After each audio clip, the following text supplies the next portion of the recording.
And how did it come into the picture from studying the Fulbright Institute? I think that's a good question.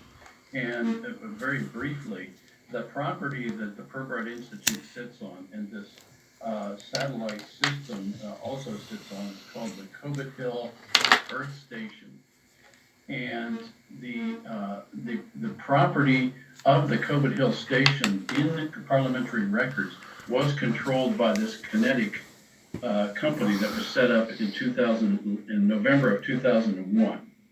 And that was a consolidation of all the British experimental stations and research stations throughout the country, was all combined through a British knight, who we don't need to talk about now, but we've done some background checking on him.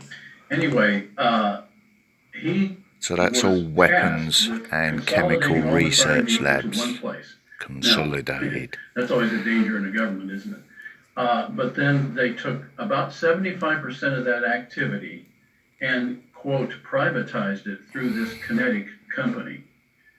And as we know from military guys, kinetic means you're going hot, you're starting to shoot people at that point. So that's a curious name they chose for kinetic. Reaper Act or Investigatory Powers Act to imprison, section or kill sovereign peoples. Remarkably, in the Company's House documents on the formation of kinetic, they do not hide. They actually say that the Crown holds a special share which gives her complete control over this kinetic company from the get-go. So it is top of the tree, controlling it all. The Queen's golden share that we've ever seen. And so they weren't hiding the fact that the Queen controls this company.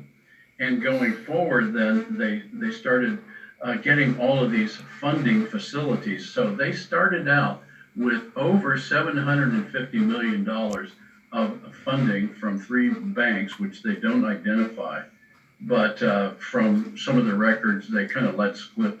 It's probably J.P. Morgan, Rothschild backed, the Bank of England, and what was the other one?